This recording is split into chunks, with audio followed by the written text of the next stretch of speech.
Common sense suggests that technology improves over time, with each new version of a product being superior to the last.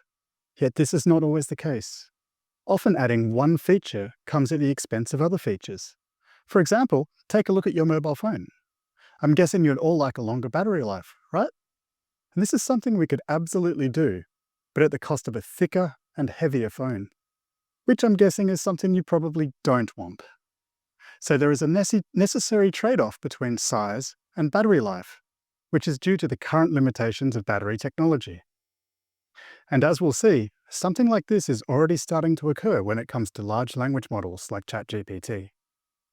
Features added to the newest LLMs to improve accuracy for some use cases seem to be reducing performance for other tasks, suggesting LLMs may have underlying limitations we do not have the ability to fully overcome. This is actually one of the findings in Apple's recent viral research report, which pointed out how LLMs designed for reasoning struggle with rudimentary puzzle solving. And on the topic of Apple, it is notable that the one major tech company whose value proposition is creating reliable and easy-to-use products is also the only major tech company not fully embracing AI, which further suggests the technology may have real limits in the here and now, and that we need to deal with these limits, rather than just hoping that model improvements will get rid of them the day after tomorrow. So what are these limits? And how do they impact the ability of large language models to provide accurate and trustworthy facts? Hi, and welcome to Data on Stage. I'm Nick Quaass, and I've worked across a variety of roles here at Statista as a researcher, analyst, and more recently in sales enablement. And I'm Vorobiev. I'm one of the solutions consultants for Statista Connect. So thank you for joining today's session. Now, this is the second webinar in our series on demystifying AI for knowledge work. While it's not necessary to have the previous webinar, today we will be building on many of the themes it covered. So don't go anywhere. But following today's webinar, I strongly urge those of you who haven't seen it to take a look, and we will provide a link in the chat. So, to what extent can we trust LLMs like ChatGPT, Gemini, and Claude to give us accurate information? Well, I'm sure most of you have seen figures like this before, which show hallucination rates of just 1 or 2%. And I'm guessing that many people come away from this with the assumption that this means the models are right 98 or 99% of the time. But this conclusion is wrong. Very wrong, in fact. As per the saying popularized by Mark Twain, there are lies, damn lies, and statistics. Meaning we need to dig deeper than the headline numbers and figure out what these numbers actually show. And on closer inspection, what these figures really measure is how accurately each model summarizes a document it has been given, not how accurate the models are in general. Meaning the 1 or 2% is how many facts the model got wrong when summarizing a text which already contains those facts. So rather than a sign of high accuracy, these results are a bit more like a student cheating on a test and still getting a couple of questions wrong, even though the answers were right there in front of them. When we look at tests that only measure the accuracy of the model itself without access to external data, the results are much, much worse. Based on OpenAI's own testing, its standard O1 model is only right half the time and hallucinates the other half. And perhaps even more concerning is that OpenAI's more recent models hallucinate even more. To use our cheating students metaphor again, now they don't have the answers right in front of them, they're basically just guessing half the time. OpenAI states in the paper these figures are taken from that it doesn't actually know why the models have increased hallucinations and that further research is needed, which puts into serious doubt the assumption that model improvements will naturally solve the hallucination problem over time.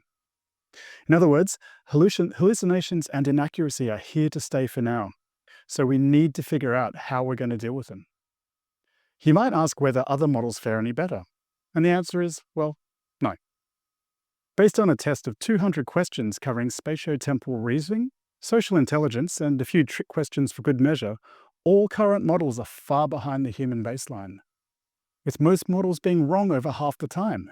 For all their power, LLMs can still really struggle with the basics.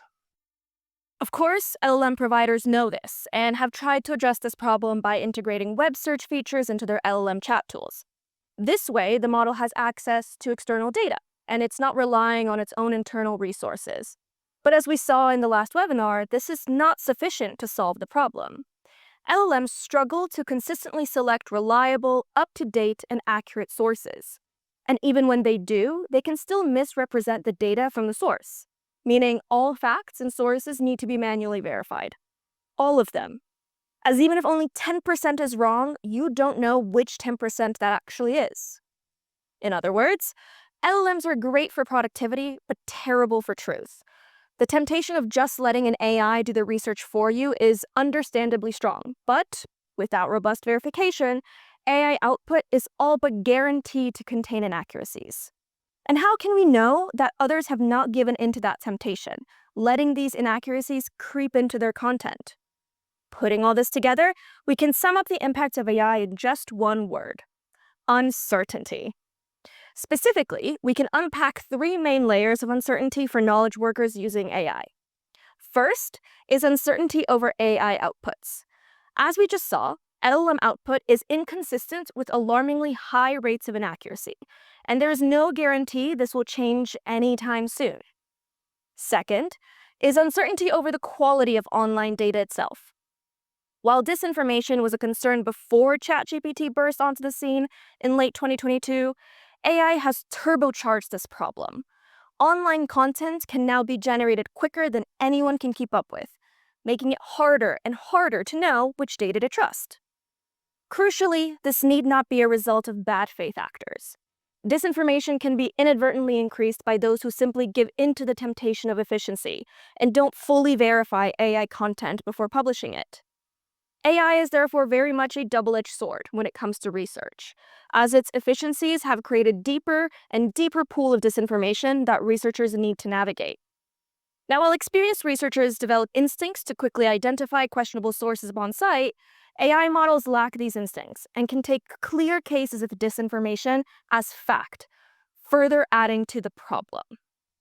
And to make matters even worse, many reputable sources, including Statista, are closing their doors to AI web searches, pushing AI models towards the murkier corners of the internet in a potential death spiral of disinformation. For all these problems, it remains the case that we must engage with AI so as not to be left behind, which is the third layer of uncertainty. Uncertainty over whether you are adopting AI the right way. So let's be honest. As knowledge workers, we are all scared that the person next door figures out how to fully leverage AI, and we will therefore outcompete us in today's hyper-competitive world. But there's no clear set of best practices on how to leverage AI yet. We are in the middle of this change, and all finding our way through together, experimenting to see how these tools can help with our specific needs. So, how do we navigate this uncertainty? Well, let's take each in turn, starting with uncertainty over LLM outputs. One technique has established itself as the standard approach for increasing the factual accuracy of LLM output, which is retrieval augmented generation, or RAG. So while this does sound complex, RAG is actually an extremely simple concept. It simply means enhancing LLMs by feeding them external data at the point a query is run. So this data can be anything from internal reports to web pages to proprietary research. Also included with the data are instructions that force the LLM to base its answer just on this external information and not any data from its internal knowledge. In effect, RAG is therefore able to give LLMs information that is not included in their internal knowledge, like events that might have occurred after the model was trained, or private data the model could have never known. Based on our own internal benchmarking, RAG significantly increases the factuality and the relevance of LLM responses. Of the models tested here, only Perplexity Pro and Gemini have access to web pages, effectively making this a comparison of RAG versus non-RAG responses. And as you can see, both models produce more accurate and factual responses than models without access to external information.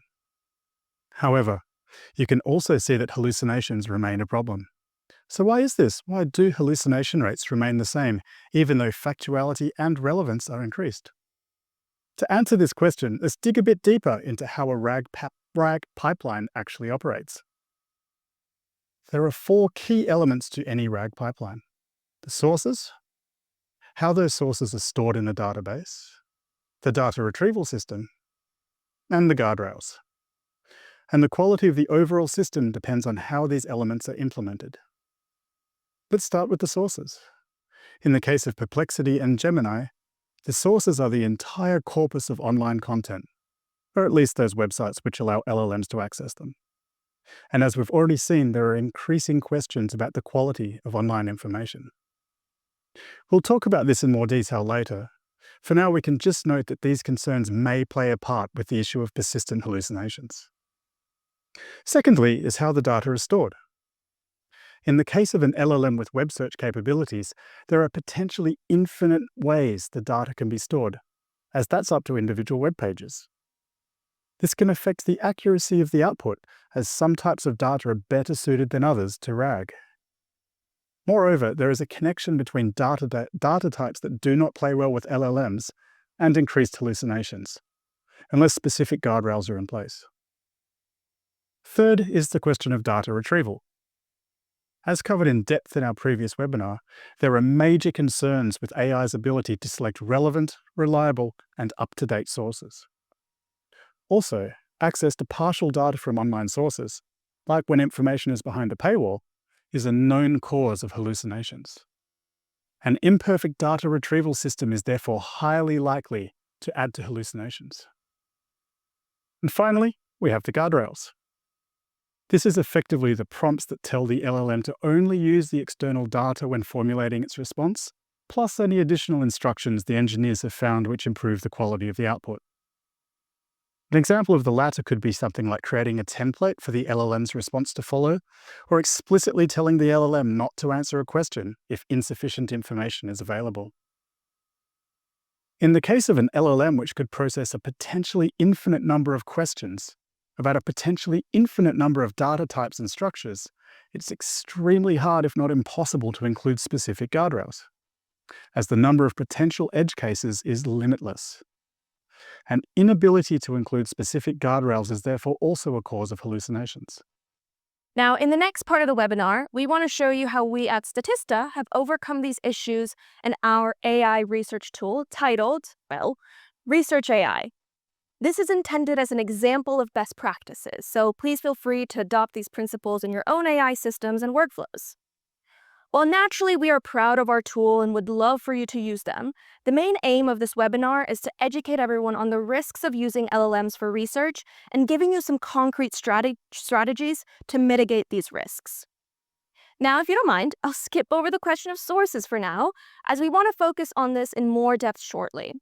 For now, just let me note that we have a curated collection of data which eliminates the risk of unreliable sources.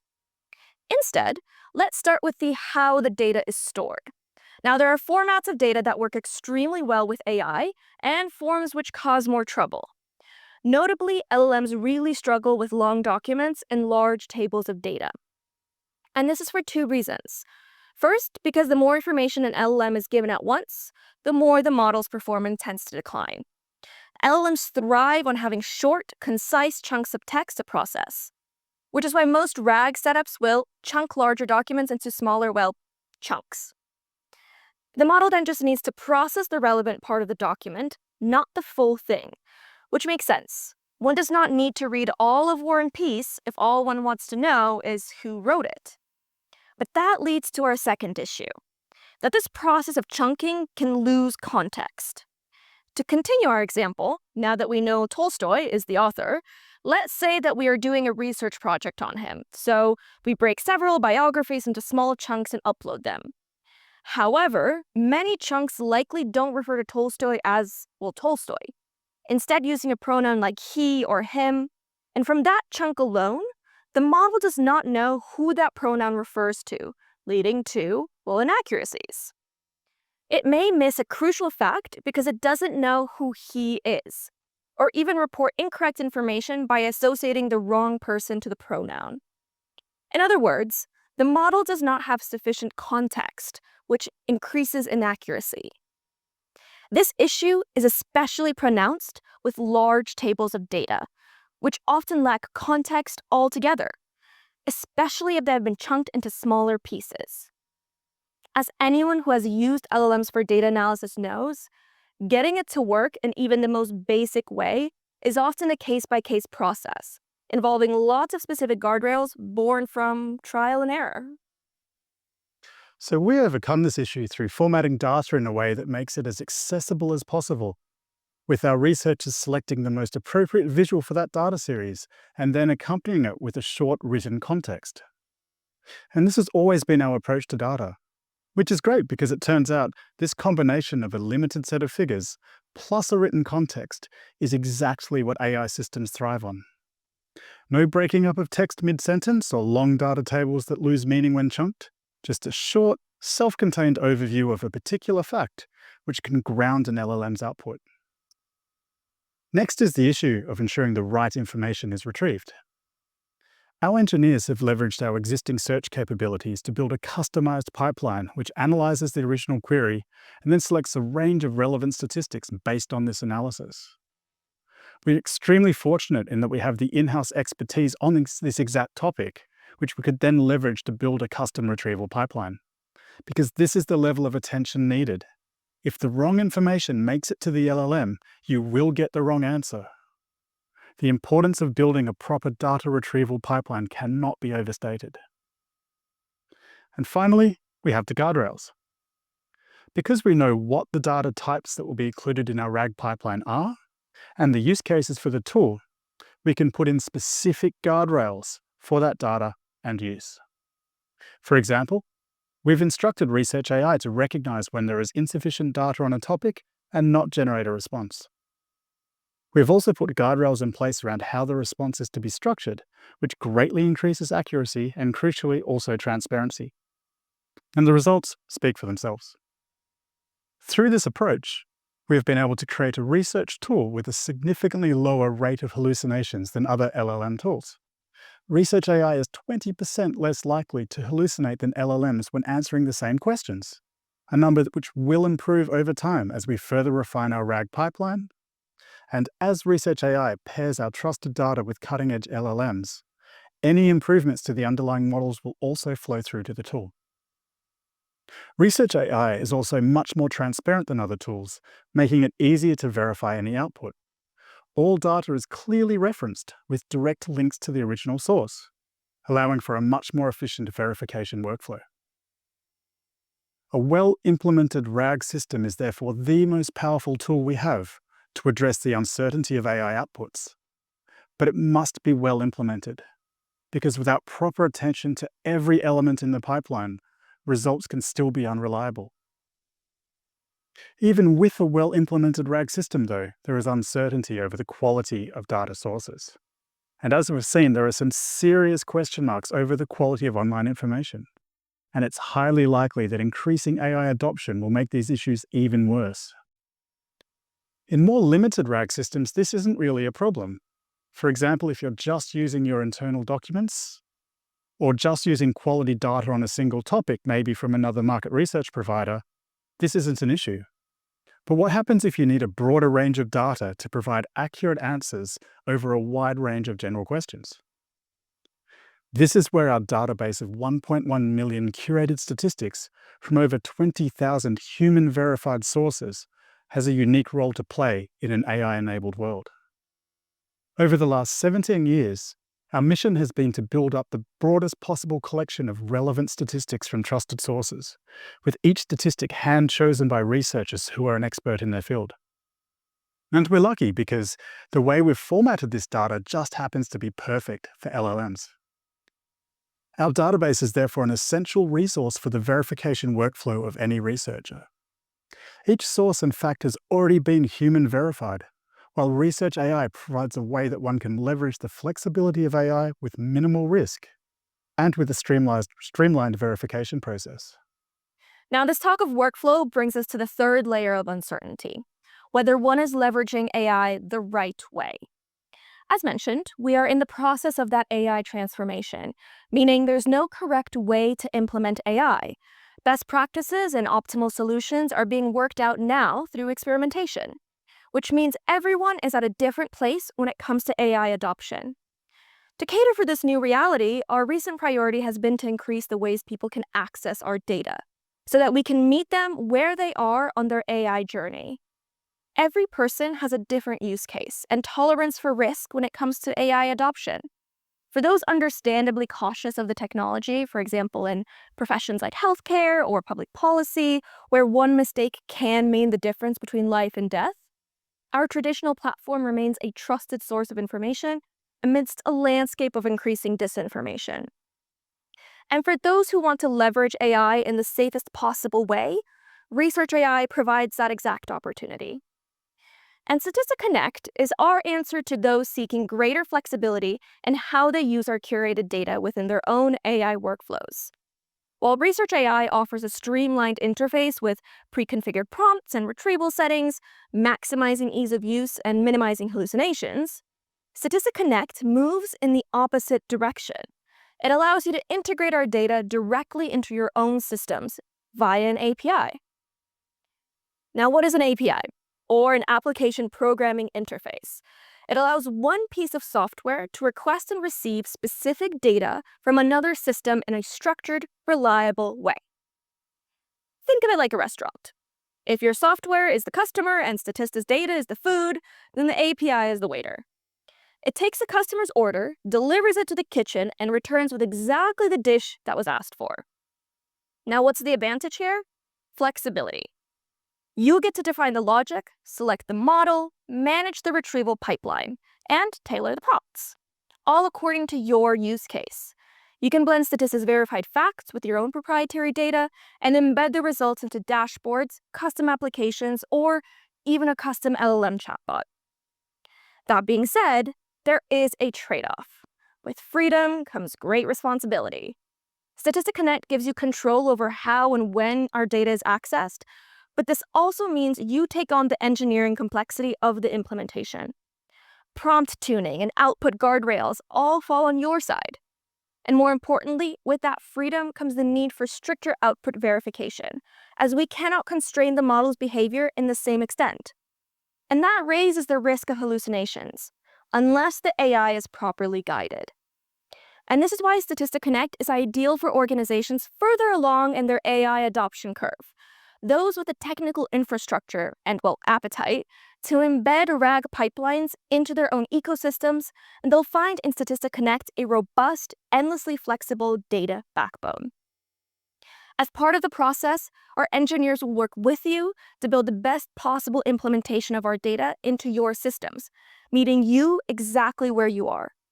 And for those wanting greater flexibility from AI but not at the point of implementing custom AI systems, we've also begun embedding our data into everyday AI tools.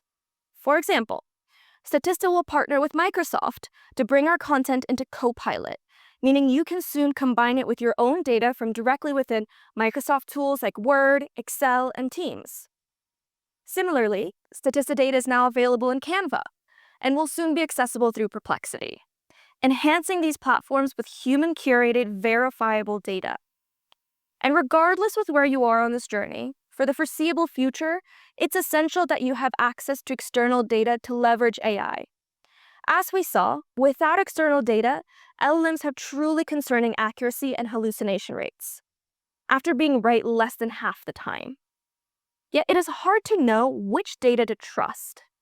AI is a double-edged sword, as the efficiencies it brings is also adding fuel to the fire of online disinformation. Statista's trusted dataset takes the uncertainty out of AI adoption by providing you access to a curated collection of verified facts that can be coupled with AI systems. And we now have the range of products needed to meet you where you are on your AI journey, empowering you to navigate these uncertain times on your own terms. So thank you so much, everyone, for joining us today. For those of you attending this webinar live, we'll be opening up the floor to questions shortly, so don't go anywhere. And if you're watching the recorded version of this webinar via our platform or social media, thank you again for watching. For more expert lead insights across industries, make sure you sign up for future webinars so that you can have access to the data discussed in this webinar and to be part of the live Q&A sessions.